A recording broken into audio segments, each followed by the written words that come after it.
Nous avons renoncé à notre fille pour voyager autour du monde. Aujourd'hui, 20 ans plus tard, nous voulons qu'elle revienne. Nous avons renoncé à notre fille pour voyager autour du monde. 20 ans plus tard, nous voulons qu'elle revienne dans nos vies. Jetez cela à la poubelle si vous voulez, car nous savons à quel point cela va paraître. Mais il est temps de raconter notre version de l'histoire. Lorsque ma femme, qui avait 22 ans à l'époque, et moi, 23 ans, avons une autre fille, nous étions jeunes, submergés et, honnêtement, nous n'étions pas prêts à renoncer à nos rêves. Nous avions toujours rêvé de parcourir le monde, de voyager avec nos sacs à dos en Europe, d'explorer l'Asie, de nous immerger dans différentes cultures. À la naissance de notre fille, nous avons eu l'impression que tout ce que nous avions imaginé était terminé. Nous avons essayé pendant quelques mois, mais les nuits sans sommeil, le stress, la perte de liberté étaient étouffants. Nous avons pris la décision de renoncer à nos droits parentaux. Nous pensions que c'était préférable à devenir des parents malheureux et remplis de ressentiment. Nous y voyons un acte d'honnêteté. Nos parents ont été horrifiés. Ils ont tout tenté pour nous faire changer d'avis.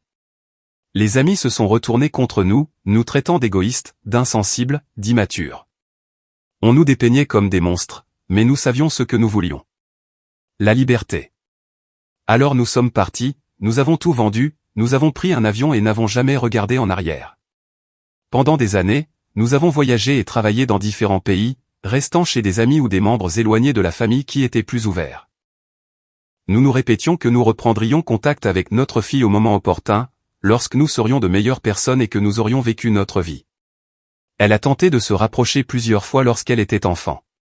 Elle a envoyé des lettres, des courriels, et elle s'est même présentée une fois, ce qui nous a surpris. Mais nous n'étions pas prêts.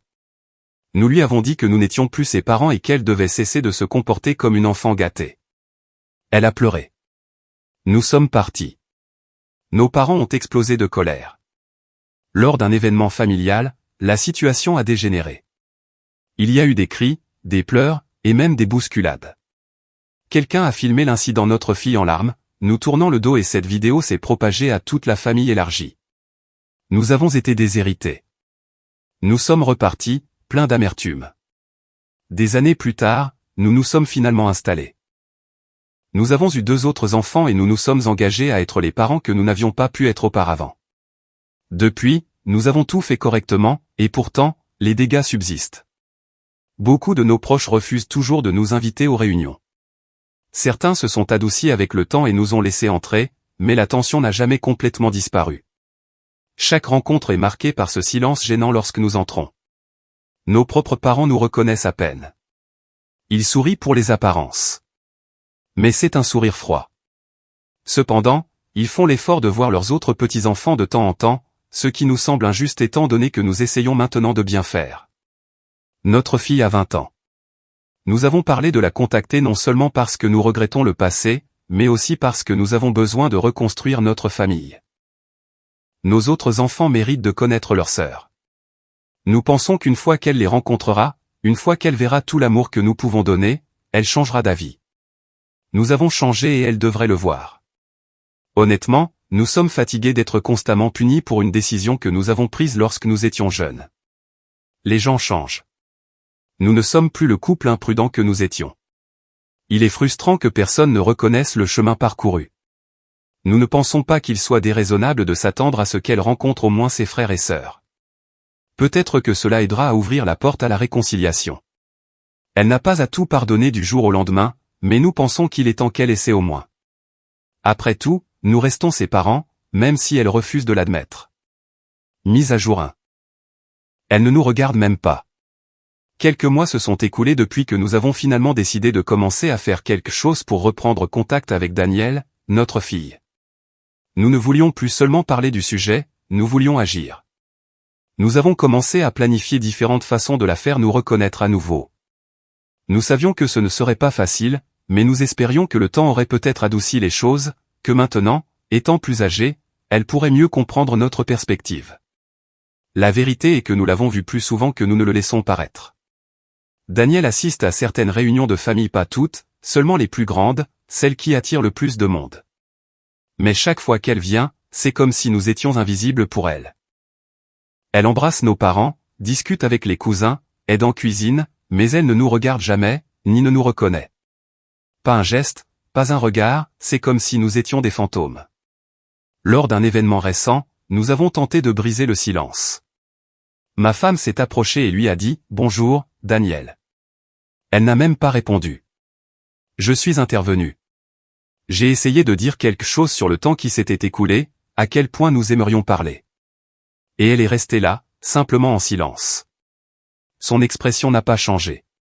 Quand elle a finalement parlé, ce fut bref, sec, sans intérêt.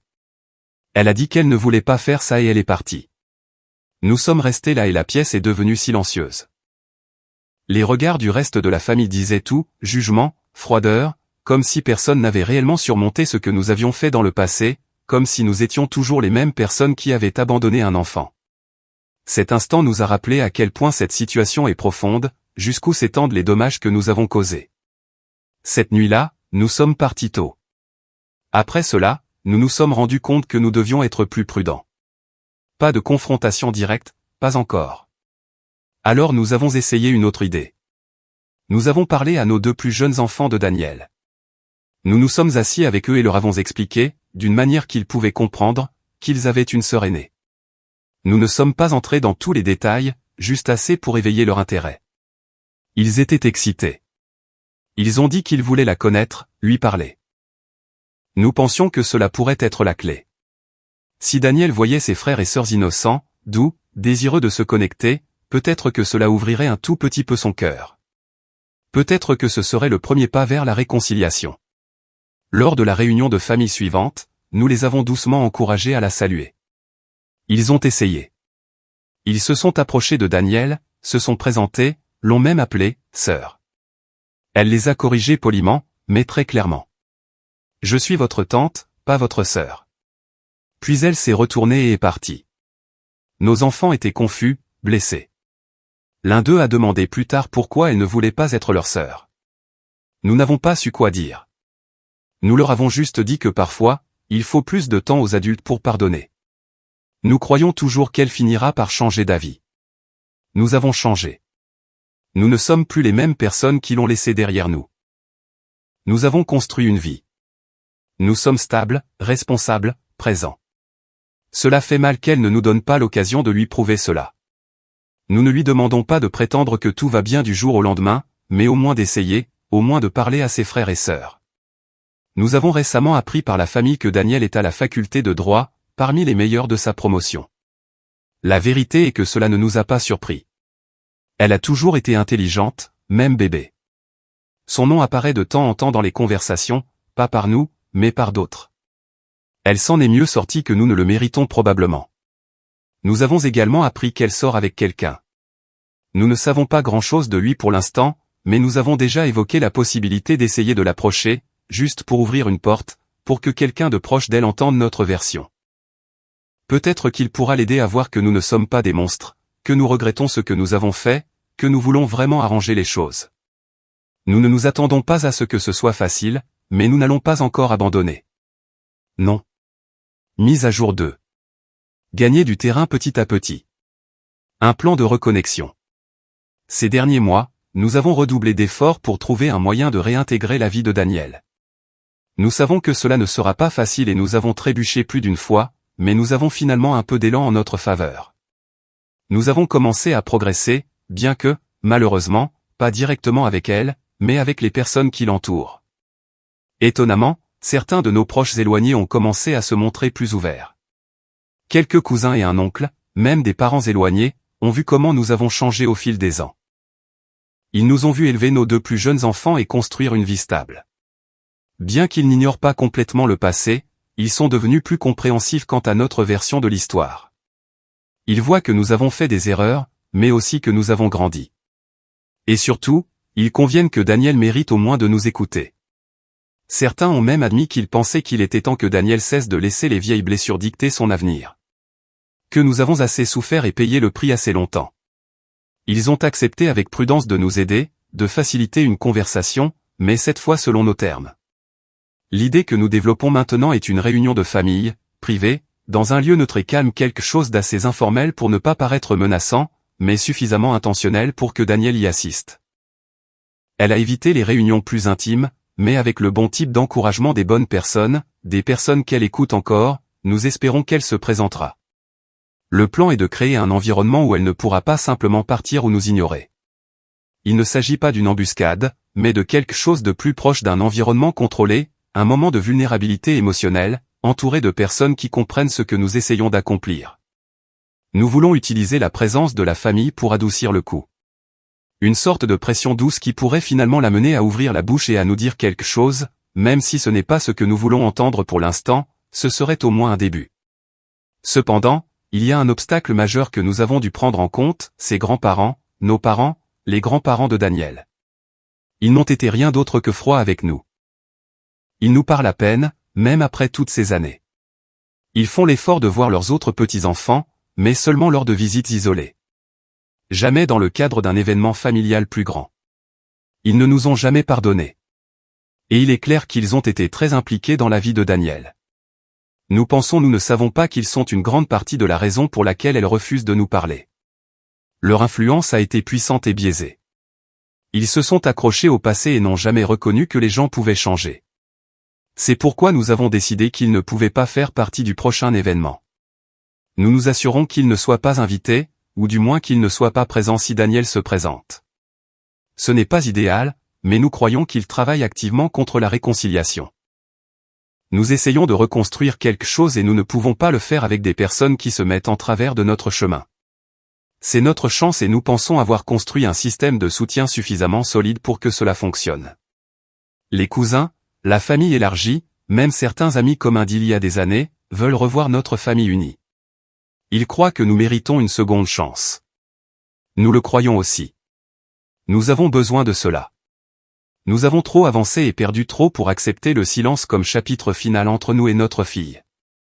Nous espérons juste que Daniel sera disposé à écouter, ne serait-ce qu'une fois. Mise à jour 3. L'intervention. Tout s'est effondré. Après quelques mois supplémentaires de planification, nous avons finalement avancé avec notre tentative de renouer avec Daniel. Nous étions convaincus que ce serait le moment décisif, l'instant où tout changerait. Avec le temps, nous avions réussi à rallier encore plus de membres de la famille à notre cause. Certains toujours prudents, certes, mais ils ont accepté d'aider. Ils croyaient, comme nous, que suffisamment de temps s'était écoulé et qu'il était temps que Daniel cesse de vivre dans le passé et commence à construire un avenir avec nous. Nous avons préparé ce que nous pensions être une intervention pacifique et significative. Daniel était de passage dans la région à ce moment-là. Ses grands-parents, nos parents, étaient avec elle, comme toujours. Nous avions besoin qu'elle soit seule. Alors, avec l'aide d'un des proches, ils l'ont détournée vers un autre endroit. Pendant ce temps, nous avons organisé l'intervention dans un restaurant privé et calme, propriété d'un ami de la famille qui pensait que nous faisions une bonne action en aidant à réunir une famille brisée. Quand Daniel est entrée, elle a immédiatement senti que quelque chose n'allait pas. Les expressions, la disposition du lieu, trop de visages familiers dans une seule pièce, tous avec trop d'espoir. Elle a essayé de faire demi-tour pour partir, mais elle a été arrêtée. Quelques membres de la famille ont bloqué la sortie, lui demandant fermement, mais gentiment, de simplement s'asseoir et d'écouter. Elle a protesté, a essayé de reculer, mais a finalement été forcée de s'asseoir. Quelqu'un a même pris son téléphone portable, disant que ce ne serait qu'un instant pour qu'elle puisse se concentrer. Elle était furieuse. À juste titre. Chaque membre de la famille lui a parlé un par un. Ils l'ont supplié. Ils lui ont dit qu'il était temps de passer à autre chose, qu'elle devait nous pardonner, que nous avions changé. Ma femme et moi nous sommes effondrés, nous avons pleuré, nous l'avons supplié, nous lui avons dit que nous regrettions tout. Nous lui avons demandé de penser à ses jeunes frères et sœurs, comment ils grandissaient sans leurs sœurs. Nous avons utilisé toutes les ressources émotionnelles que nous pouvions imaginer. Et quand nous avons finalement terminé, quand nous pensions avoir au moins réussi à percer un peu son mur, elle s'est levée et a parlé. Ce qu'elle a dit nous a blessés plus profondément que tout ce que nous avions entendu auparavant. Elle a regardé autour de la pièce, calme mais tremblante d'émotion, et a dit, « J'ai clairement fait savoir à vous tous qu'ils ne sont pas mes parents. Mes grands-parents sont mes vrais parents. Ils m'ont élevé quand mes parents m'ont abandonné pour voyager et vivre leur meilleure vie. Et quand j'ai essayé de me rapprocher quand j'étais enfant, ils m'ont dit très clairement que je n'étais pas la bienvenue. » Elle nous a regardés directement. Vous ne pouvez pas réécrire l'histoire simplement parce que cela vous arrange maintenant. Vous ne pouvez pas m'enfermer dans une pièce et appeler cela de l'amour. Elle s'est retournée pour partir. Mais un de nos oncles, quelqu'un qui avait beaucoup insisté pour cette réunion, a perdu son sang-froid, l'a attrapée par le bras, et quand elle s'est dégagée et lui a fait face, il l'a giflée. La pièce est devenue silencieuse. Danielle a reculé, la main sur la joue, les larmes coulant sur son visage. Elle nous a regardés et, serrant les dents, a demandé « Qu'est-ce que j'étudie à l'université ?» Il y a eu un instant de pause. Quelques personnes ont bégayé « le droit ». La faculté de droit. Elle a hoché la tête lentement et a dit « Bien, alors je suppose qu'on se verra au tribunal ». Elle a essayé de marcher à nouveau, mais d'autres hésitaient, ne sachant que faire. C'est alors que les portes du restaurant se sont ouvertes en grand. Ses grands-parents étaient arrivés, furieux, exigeants de savoir ce qui se passait. Et quand ils ont vu le visage de Danielle rouge et en larmes, ils ont explosé. Son grand-père a exigé de savoir qui l'avait touché. Lorsque l'oncle a fait un pas en avant en essayant de s'expliquer, le grand-père de Danielle lui a donné un coup de poing au visage. Il est tombé lourdement au sol. Le chaos s'est déchaîné, des cris, des gens essayant d'expliquer, d'autres essayant de partir. Sa grand-mère a regardé chaque personne dans la pièce et a dit « Nous ne voulons plus jamais voir vos visages. » Chaque personne impliquée dans cette farce d'intervention est morte à nos yeux. Puis ils ont lâché la bombe. Ils ont annoncé que toute personne nous ayant aidé financièrement ou ayant reçu un soutien d'eux serait immédiatement coupée. Tous les prêts devaient être remboursés dans les 24 heures, faute de quoi des poursuites judiciaires seraient engagées, sans exception, sans seconde chance. Une vague de panique a parcouru la salle. Certains membres de la famille ont tenté de s'excuser, pleurant d'avoir été trompés ou d'avoir cru bien faire, mais il était trop tard. Les grands-parents ont laissé Danielle sortir et le propriétaire du restaurant, réalisant ce qui s'était réellement passé, nous a dit à tous de partir immédiatement et de ne jamais revenir. Maintenant, il nous blâme. Certains membres de la famille sont furieux contre nous, disant que nous les avons laissés sans soutien, que nous avons ruiné leur relation avec Danielle et ses grands-parents, et que nous les avons entraînés dans quelque chose où ils n'auraient jamais dû s'impliquer. L'oncle qui l'a frappé est accusé d'agression. Certains des plus jeunes cousins ont filmé tout l'incident sur leur téléphone et la vidéo a déjà circulé. Nous avons reçu une ordonnance d'éloignement de Danielle par l'intermédiaire de son avocat et il nous est maintenant interdit de la contacter, elle, ses grands-parents, ou de nous approcher de son université. Tout ce que nous voulions était une seconde chance, mais maintenant tout est pire que jamais. Mise à jour 4. Un mois plus tard. Les conséquences. Un mois s'est écoulé depuis que l'intervention nous a explosé au visage. Nous espérions un tournant, un chemin vers la réconciliation. Mais ce qui a suivi a été un effondrement complet de tout ce que nous pensions pouvoir sauver. L'oncle de Danielle, celui qui l'a giflé pendant la confrontation, a finalement dû plaider coupable pour éviter la prison. Il a maintenant une tâche permanente sur son casier judiciaire. Cela seul a suffi à lui coûter son emploi. Son employeur, ayant vu la vidéo divulguée, l'a licencié en quelques jours. Depuis, il est en chute libre, en colère, amer, et nous reprochant de l'avoir entraîné là-dedans. Mais c'est lui qui a levé la main. Personne ne l'y a obligé. Le reste de la famille qui nous a soutenus pendant l'intervention n'est pas mieux loti. Les grands-parents de Danielle ont mis leur avertissement à exécution. Des notifications légales ont été émises pour le remboursement des prêts en cours, certains de dizaines de milliers d'euros. Quelques proches qui dépendaient de leur soutien financier pour maintenir des maisons ou des entreprises ont reçu des avis d'expulsion. Ils sont maintenant désespérés, cherchant de nouveaux endroits où vivre ou travailler. Les dégâts de ce que nous pensions être une intervention familiale sont devenus massifs. La famille est maintenant complètement divisée en deux, et nous ne sommes même pas vraiment d'un côté. Nous avons été officiellement répudiés. Pas d'appel, pas d'invitation, pas de message, seulement le silence et le mépris. La famille qui pensait nous aider à ramener Danielle nous traite maintenant comme si nous n'avions jamais existé. Même le restaurant, celui qui a accueilli l'intervention, a souffert de son rôle. Lorsque la vidéo a été divulguée en ligne, les gens ont été indignés. Elle est devenue virale sur les réseaux sociaux. Des inconnus ont accusé le personnel de faciliter la manipulation émotionnelle, d'aider à piéger une jeune femme dans une pièce. Le propriétaire, ami de longue date d'un membre de la famille, a tenté de contrôler les dégâts, mais l'avalanche de critiques négatives ne s'arrête pas. Sa réputation a pris un coup massif et, comme on pouvait s'y attendre, ils nous blâment.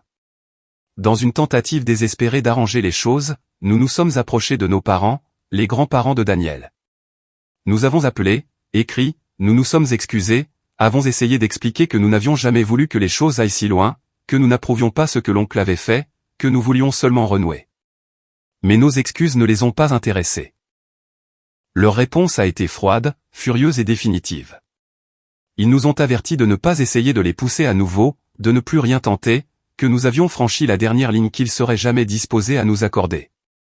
Ils ont clairement indiqué que le moment venu, nous ne recevrions que le minimum de notre héritage, si tant est que nous recevions quelque chose. Et puis vint le coup de grâce.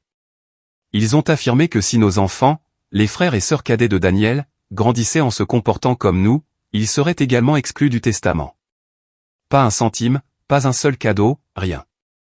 Ils ont dit qu'ils préféreraient le léguer à des œuvres de bienfaisance plutôt que de récompenser l'arrogance générationnelle.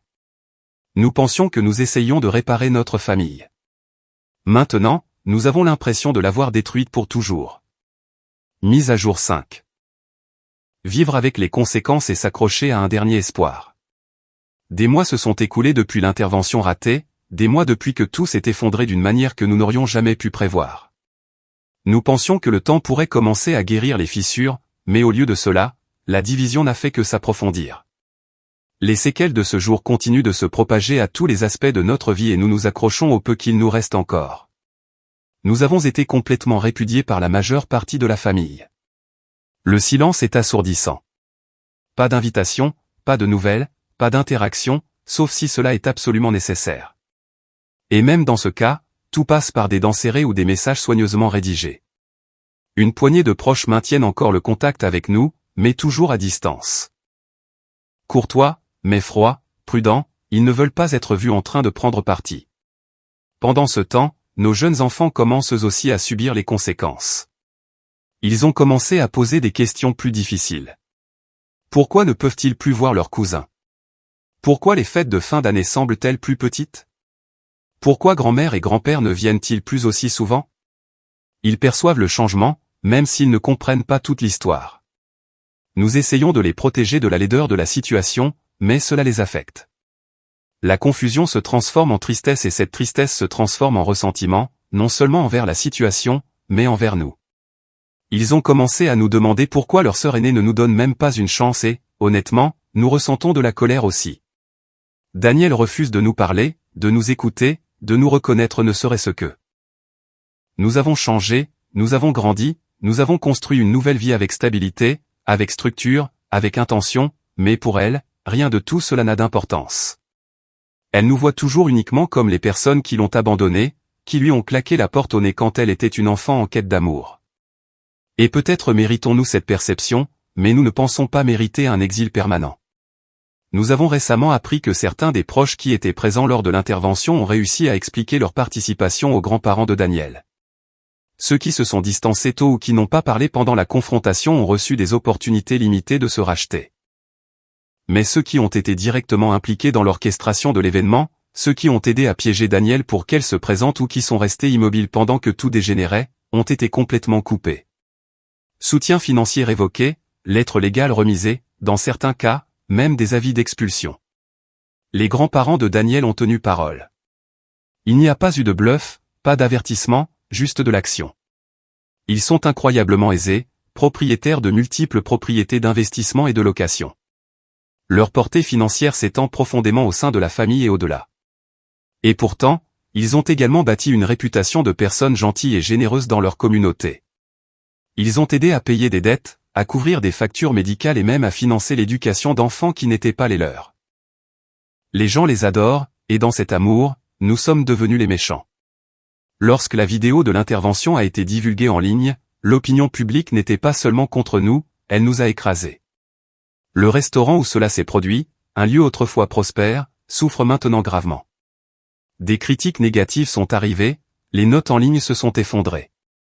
Le propriétaire, autrefois ami d'un de nos cousins, refuse maintenant de nous parler. Son personnel a été entraîné dans une controverse qu'il ne méritait pas. Et encore une fois, tous les regards se sont tournés vers nous comme étant responsables du désastre. Nous avons essayé de communiquer à nouveau. Nous avons appelé les grands-parents de Daniel. Nous avons envoyé des lettres, des excuses, nous avons même proposé de réparer financièrement notre part dans le chaos. Leur réponse a été brève et inébranlable. Ne les contactons plus. Ils nous ont averti que la prochaine étape serait légale si nous continuions d'insister, puis ils ont brutalement fait comprendre que le moment venu, nous ne recevrions que le minimum de tout héritage. Et si nos enfants grandissent en se comportant comme nous l'avons fait, ils seront également complètement exclus. Malgré tout cela, nous n'avons pas abandonné. Nous ne pouvons pas. Danielle reste notre fille, et même si elle ne nous voit pas ainsi pour l'instant, nous pensons qu'il y a encore un chemin de retour. Nous avons appris que Danielle sort avec le même petit ami depuis un certain temps. Nous connaissons son nom et quelques détails suffisants pour sentir que nous avons peut-être une petite fenêtre d'opportunité. D'après ce que nous avons appris, il est stable, intelligent et émotionnellement soutenant. Il est également étudiant dans la même université que Danielle. Tous deux étudient. Elle le droit, lui apparemment les affaires. On les a vus ensemble sur le campus. Certains de nos proches l'ont même rencontré et le décrivent comme respectueux et gentil, peut-être même trop gentil. Et c'est ce qui nous donne de l'espoir. Il n'était pas présent pendant le pire. Il n'a pas l'histoire, le poids ni les cicatrices. Il connaît Danielle maintenant, pas l'enfant qui a été blessé, mais l'adulte qui porte cette douleur. Si quelqu'un peut être un pont, ce pourrait être lui. Nous observons, nous attendons et nous nous préparons pour la stratégie à long terme. Une approche subtile, un message de compréhension, quelque chose de délicat. Pas maintenant, peut-être pas cette année, mais éventuellement, car même si tout le monde veut que nous passions à autre chose, nous ne pouvons pas. Pas avec elle. Elle reste notre fille et un jour, même si cela prend des années, elle verra que nous ne l'avons pas abandonnée. Mise à jour 6. Un éclair de lumière, reconstruction et un tournant inattendu. Un certain temps s'est écoulé depuis notre dernière mise à jour, et bien que les blessures des interventions ratées soient encore profondes, nous avons reconstruit nos vies lentement et silencieusement. Nous avons pris la décision de nous tenir à l'écart de Danielle, du reste de la famille, de tout ce qui pourrait déclencher plus de chaos. Cette décision n'a pas été facile, mais elle était nécessaire. Après la réaction publique, les conséquences légales et le silence douloureux de presque tous les coins de notre famille élargie, nous avons dû prendre du recul pour protéger ce qui restait de nos vies et, plus important encore, nos deux jeunes enfants. Ils ont traversé beaucoup de choses, étant plongés dans un désordre dans lequel ils n'avaient jamais demandé à être. Pendant un certain temps, nous avons craint que la tension émotionnelle n'affecte leur croissance, mais à notre grande surprise et fierté, ils ont prospéré. Leur école a été incroyablement compréhensive et solidaire. L'administration était au courant de ce qui s'était passé. La vidéo a circulé et ils ont travaillé discrètement pour s'assurer que nos enfants ne soient pas entraînés dans le drame des adultes. Il n'y a eu ni harcèlement ni commérage, seulement sécurité et concentration. Tous deux ont trouvé leur rythme, excellents dans leurs études et nouant des amitiés saines. Cela a été une petite lumière dans un moment par ailleurs pesant. De notre côté, nous nous sommes concentrés sur la réparation de notre foyer immédiat, sur le fait d'être les parents que nous n'avons pas pu être pour Danielle à l'époque. Ce n'est pas une rédemption et cela n'efface pas ce qui s'est passé, mais c'est quelque chose, c'est une croissance, c'est un but. Et à travers tout cela, un espoir est resté silencieusement. En arrière-plan, Jared, le petit ami de Danielle. Nous savions qu'il fréquentait la même université, qu'il était gentil, serein et stable. Nous avons attendu des mois après l'intervention avant même d'envisager de le contacter. Nous savions que nous ne pouvions pas nous permettre une autre erreur. Alors, lorsque nous avons finalement communiqué, nous l'avons fait avec soin, mesuré et honnête, ou du moins avec la version de l'honnêteté que nous nous sentions le plus en sécurité de partager. Nous lui avons raconté notre version des faits. Nous n'avons pas menti, mais nous avons omis certains détails. Nous nous sommes dépeints comme de jeunes parents incompris qui ont commis une seule erreur terrible, mais qui avaient changé. Nous avons partagé notre douleur, notre regret et à quel point nous souhaitions faire à nouveau partie de la vie de Danielle. Il a été prudent, à juste titre, mais il a écouté et, avec le temps, il a répondu. Au début, nos conversations étaient sporadiques, puis plus fréquentes. Il a commencé à poser des questions non seulement sur le passé, mais sur qui nous sommes maintenant. Nous avons parlé de notre foyer, de nos enfants, de nos valeurs. Peu à peu, un lien s'est formé. Nous ne l'avons pas pressé, nous l'avons laissé arriver à ses propres conclusions. À notre soulagement silencieux, il a commencé à nous confier des informations. Au début, de petites choses, comment Daniel s'en sortait en cours, comment était son humeur ces derniers temps, où ils avaient voyagé? Quels étaient leurs objectifs? Nous nous accrochions à chaque mot comme si c'était de l'or. Entendre parler de sa vie, même indirectement, était plus que ce que nous avions eu depuis des années. Jared est devenu un pont que Daniel ne savait même pas qu'elle avait construit. Et puis, il y a peu, quelque chose que nous n'avions jamais attendu s'est produit. Jared nous a contactés en privé, nous a dit qu'il prévoyait de la demander en mariage et qu'il voulait notre bénédiction. Nous étions stupéfaits, surpris, submergés et reconnaissants. Nous avons dit oui, sans hésiter.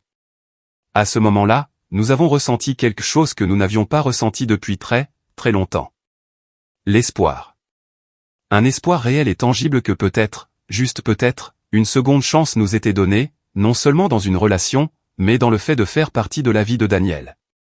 Encore une fois, même si ce rôle est petit. Nous ne savons pas ce qui va se passer ensuite. Nous ne savons pas comment Daniel réagira en apprenant que Jared nous a parlé, ou que nous avons approuvé sa proposition. Elle pourrait être furieuse, elle pourrait ne jamais nous pardonner pour cette chaîne alternative, ou peut-être, juste peut-être, verra-t-elle que nos intentions ont changé. Nous ne sommes pas naïfs. Nous savons que nous sommes encore loin du pardon, mais pour la première fois depuis des années, la porte n'est pas complètement fermée, et cela seul est tout ce qui compte. Mise à jour, c'est un pas de plus vers elle. Les fiançailles et ce qui vient après. Beaucoup de temps s'est écoulé depuis notre dernière mise à jour. Les émotions que nous avions contenues pendant des années, culpabilité, regret, désir ardent, sont lentement remplacées par quelque chose que nous n'avions pas ressenti depuis longtemps, l'espoir. Après que Jared nous a annoncé qu'il allait faire sa demande en mariage, il est revenu avec une requête qui a fait battre notre cœur à tout rompre. Il voulait que nous soyons présents lors de la demande. En silence, en arrière-plan, sans être au centre de l'attention, ni même nécessairement visible, juste présent. Il nous a dit que cela signifierait quelque chose pour lui et que peut-être un jour cela signifierait quelque chose pour Daniel. Mais nous ne pouvions pas le faire. Autant nous souhaitions être témoins de ce moment, voir notre fille dire oui à l'homme qu'elle aime, nous savions que le risque était trop grand. La douleur de l'intervention ratée était encore fraîche et la dernière chose que nous voulions était de transformer son grand jour en une source d'anxiété. Jared n'a pas caché sa déception. Il voulait sincèrement que nous soyons là, mais il a compris. Il a respecté les limites que, pour la première fois, nous essayions de ne pas franchir. Pourtant, il a fait une autre demande avant de mettre fin à l'appel. Il nous a demandé de lui faire confiance, qu'il essaierait doucement et soigneusement de pousser Daniel, petit à petit, à ouvrir à nouveau cette porte. Rien de drastique, pas de pression, juste de petits gestes, des rappels occasionnels que les gens peuvent changer, que nous avons changé, et que peut-être le temps guérit certaines choses. Nous lui avons dit, oui, bien sûr. Et puis le grand jour est arrivé. La demande de Jared à Daniel a été tout ce que nous avions imaginé. Grande, belle, inoubliable. Il a invité quelques-uns de ses amis les plus proches, quelques membres de la famille choisie et même des professeurs qui les avaient guidés au fil des ans. L'endroit était magnifique. Un belvédère au bord du lac près du campus avec de la musique, des lumières et des détails bien pensés que seul quelqu'un qui connaît vraiment Daniel aurait pu prendre en compte. Et elle a dit oui. Nous n'étions pas là, mais Jared nous a envoyé une photo peu après. Elle était radieuse, souriant d'une manière qui nous a immédiatement rappelé quand elle était petite, courant pieds nus dans la cour après des bulles. Nous avons pleuré. Nous étions heureux pour elle. Vraiment, avec un bonheur accablant. Quelques jours plus tard, Jared nous a recontactés, cette fois avec une invitation. Il y aura une fête de fiançailles, quelque chose de petit mais significatif, une célébration avec des amis proches, la famille et ceux qui les ont soutenus au fil des ans, et il voulait que nous venions. Il nous a dit qu'il voulait que ce soit un cadeau surprise pour Daniel. Pas une confrontation, rien d'émotionnel ou d'accablant, juste un geste. La preuve que nous sommes prêts à attendre en silence, en arrière-plan, aussi longtemps qu'il le faudra, que nous sommes toujours là, fiers et pleins d'espoir. Nous avons accepté. Nous sommes nerveux, anxieux, mais pour la première fois depuis des décennies, nous sentons que peut-être, juste peut-être, cela pourrait être le début de quelque chose de réel, quelque chose de petit, quelque chose de précieux. Nous n'attendons pas une grande réconciliation du jour au lendemain, nous n'attendons même pas de mots.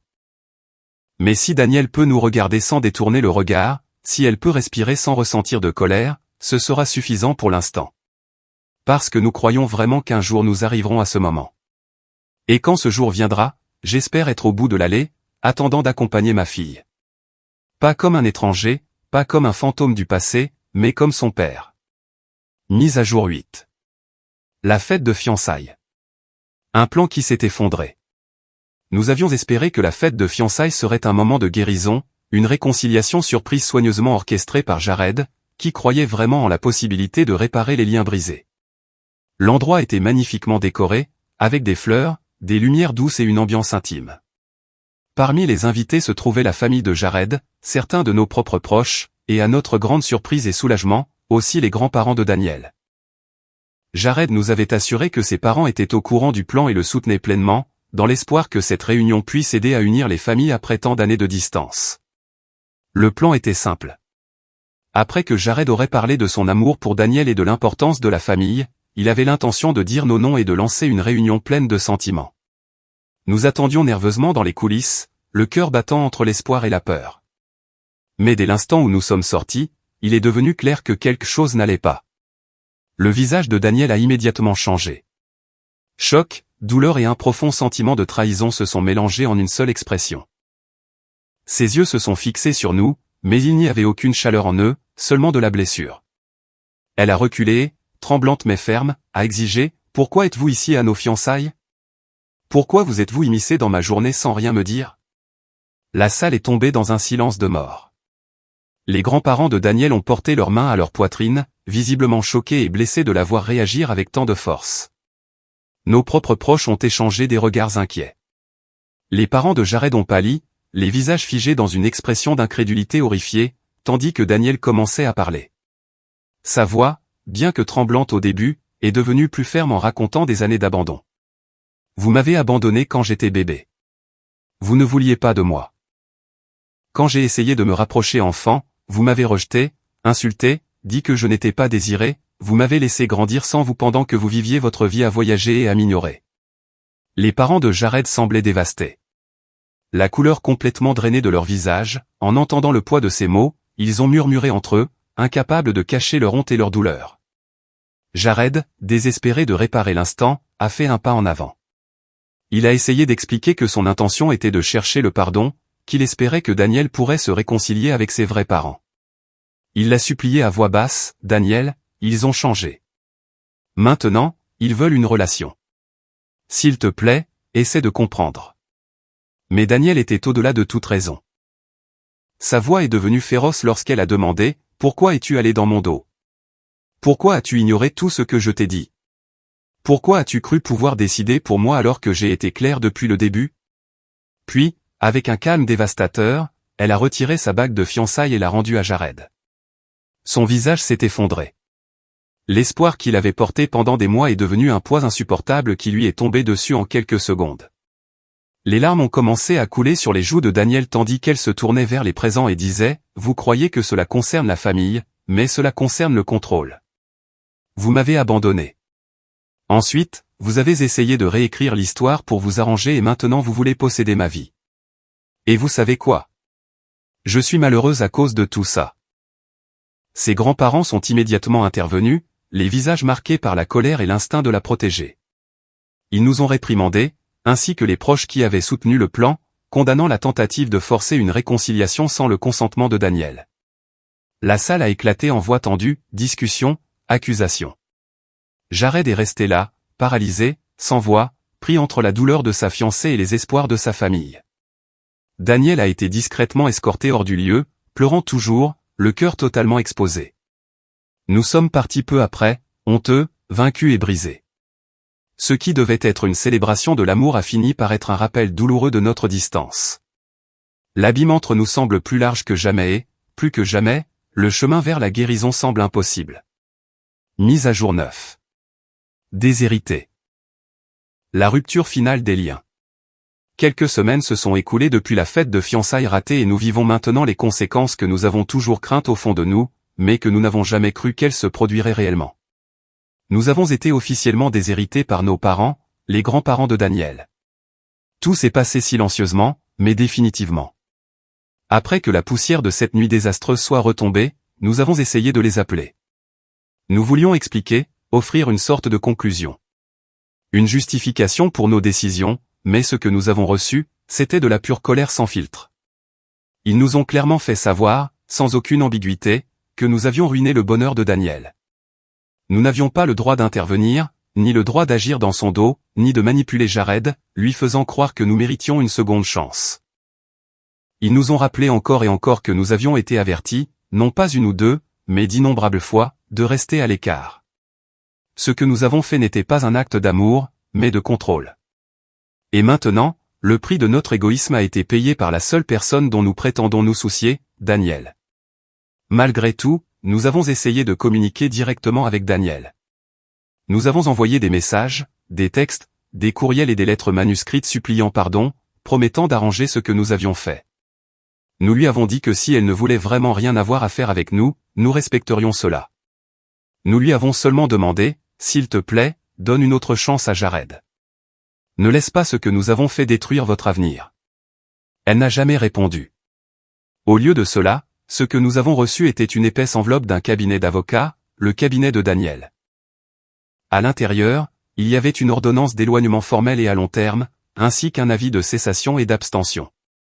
Le langage était ferme, sans équivoque, légalement impeccable. Nous ne pouvons contacter Daniel d'aucune manière. Nous ne pouvons nous approcher de ses grands-parents. Nous ne pouvons parler à ses amis, collègues, ni à quiconque lié à sa vie. Si nous tentons de violer l'une de ces conditions, des actions légales seront entreprises contre nous pour harcèlement et dommages émotionnels. Cette lettre nous a brisé quelque chose à l'intérieur, puis est venu l'appel final. Celui qui résonne encore dans nos oreilles. C'était la grand-mère de Daniel. Sa voix tremblait, étouffée par les larmes. Elle n'était pas en colère, pas comme elle l'était habituellement. Cette fois, elle était simplement anéantie. « Pourquoi n'avez-vous pas pu la laisser être heureuse » a-t-elle demandé entre deux sanglots. « Pourquoi n'avez-vous pas pu la laisser vivre sa vie en paix ?» Nous vous l'avions dit, nous vous en avions supplié. Vous avez pris votre décision quand vous l'avez laissé bébé et encore une fois quand vous lui avez claqué la porte au nez enfant. Alors pourquoi maintenant? Pourquoi après tout ce temps avez-vous pensé que vous aviez ce droit? Nous n'avions pas de réponse. Elle nous a dit avec douceur mais fermeté de ne plus jamais la contacter, que nous étions coupés de tout, de Daniel, de tout futur événement familial, réunion ou même funérailles. À leurs yeux, nous n'existions tout simplement plus. Le silence du reste de la famille a suivi immédiatement. Plus de messages, d'appels ou de SMS. Ils nous ont laissés complètement seuls. Même les quelques-uns qui nous avaient soutenus ont disparu silencieusement, ne voulant pas être associés à nous. Et pour aggraver les choses, Jared nous a également bloqués. Après le désastre des fiançailles, il avait tenté désespérément que Daniel lui parle. Il a communiqué d'innombrables fois, mais elle a rejeté chaque tentative. Finalement, elle lui a donné une réponse définitive qui l'a dévasté. Elle lui a dit qu'en agissant dans son dos et en se colludant avec nous, il lui avait montré qu'il ne la valorisait ni en tant que partenaire ni en tant que future épouse, qu'il avait donné la priorité à un fantasme de réconciliation sur la réalité qu'elle vivait, et que ses actions confirmaient qu'elle ne pourrait jamais lui confier son cœur à nouveau. Elle lui a dit de ne plus jamais la contacter. Avant de nous bloquer, Jared nous a envoyé un dernier message, direct, amer et plein de regrets. Parler avec vous a été la plus grande erreur de ma vie. Je pensais faire quelque chose de bien. Je voulais l'aider à guérir. Au lieu de cela, j'ai aidé à détruire ce que nous avions. Je ne me le pardonnerai jamais, et je ne vous pardonnerai jamais. Et puis, rien. Nous avons été bloqués, effacés. Nous avons appris plus tard, par quelqu'un encore lié à l'université, que Jared fonctionne à peine. Il a cessé d'assister à certains cours, ses notes baissent, il s'est isolé de presque tout le monde. Le même homme qui était autrefois plein de confiance et de joie, marche maintenant sur le campus comme un vide. Et nous savons pourquoi. Nous pensions qu'en l'impliquant, cela pourrait combler le fossé, qu'il pourrait faire ce que nous n'avions pas pu. Au lieu de cela, nous l'avons utilisé. Et maintenant, comme nous, il en paie le prix. Nous pensions faire la bonne chose, mais il est trop tard et il ne reste plus rien à faire à part vivre avec cela. Mise à jour finale. Il ne reste rien à réparer. Des années se sont écoulées depuis la fête de fiançailles, depuis les lettres, l'ordonnance d'éloignement, le dernier appel de la grand-mère de Daniel. Des années depuis la dernière fois que nous avons vu notre fille ou parlé à un seul membre de la famille qui nous reconnaissait encore. Et le temps n'a fait que peu pour atténuer la douleur. Nous sommes complètement isolés maintenant. La majeure partie de la famille nous a coupés il y a longtemps. Les quelques-uns qui nous parlaient à distance ont disparu dans le silence. Nous sommes des fantômes dans notre propre lignée. Des noms que personne n'ose prononcer à voix haute, sauf pour exprimer de la colère ou de la déception. Récemment, le grand-père de Daniel, mon père, est décédé. Nous l'avons appris par une connaissance éloignée et, pour la première fois depuis longtemps, nous avons décidé de faire quelque chose d'imprudent. Nous avons tenté d'assister aux funérailles. Nous n'avons même pas réussi à franchir les portes. Nous avons été arrêtés à l'extérieur du service par des personnes que nous appelions autrefois cousins, amis, proches. Des yeux froids, des bras croisés, pas une once de sympathie, même pas de deuil, juste du mépris. Un membre de la famille, quelqu'un qui partageait la table avec nous à chaque fête, nous a ridiculisés. Tout ce voyage a dû en valoir la peine, toutes ces années à chercher la liberté pendant que ta fille grandissait sans parents. Et maintenant, tu as aussi ruiné sa relation. Félicitations. Nous n'avons pas discuté, nous n'avons pas parlé, nous nous sommes retournés et sommes partis en silence. Parce que restait-il à dire? Nous savons maintenant vraiment à quel point nous nous sommes trompés, non seulement en abandonnant Daniel à sa naissance, mais en essayant de réécrire l'histoire pour accommoder notre culpabilité. En faisant irruption dans sa vie, non pas avec humilité ou respect, mais avec des plans, de la pression et de la manipulation.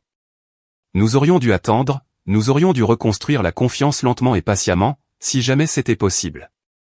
Au lieu de cela, nous avons essayé de forcer une réunion de contes de fées et, ce faisant, nous avons divisé notre famille et détruit la relation de notre fille avec la seule personne qui l'aimait profondément et qui nous a fait assez confiance pour essayer d'aider. Nous l'avons transformé en outil. Et il a payé le prix, lui aussi. Nous avons continué à surveiller à distance, bien que même cela semble maintenant vide. Le même cabinet d'avocats qui nous a émis l'ordonnance d'éloignement, Daniel y travaille maintenant comme avocate à part entière, astucieuse, respectée, crainte par certains, admirée par la plupart. Elle travaille avec des personnes puissantes, des dirigeants, des chefs juridiques, des conseillers politiques, et nous avons entendu des rumeurs selon lesquelles elle serait même liée à une start-up technologique qui a explosé en croissance presque du jour au lendemain. Nous ne connaissons pas les détails, et nous n'en avons pas besoin. Elle a réussi sans nous. Elle a construit une vie dont nous n'avons jamais fait partie et dont nous ne ferons jamais partie. Et maintenant, il ne nous reste plus qu'à admettre la vérité. Nous ne l'avons pas perdue parce que nous l'avons abandonnée quand nous étions jeunes et effrayés. Nous l'avons perdue parce que nous n'avons jamais appris de cette erreur. Parce que notre arrogance, notre fierté, notre désir de contrôler et de réparer ce que nous avions brisé à notre manière, cela a été notre perte. Nous aurions dû écouter. Nous aurions dû rester à l'écart. Nous aurions dû faire mieux, mais nous ne l'avons pas fait. Et maintenant, il n'y a pas d'arc de rédemption qui nous attend. Il ne reste que le silence.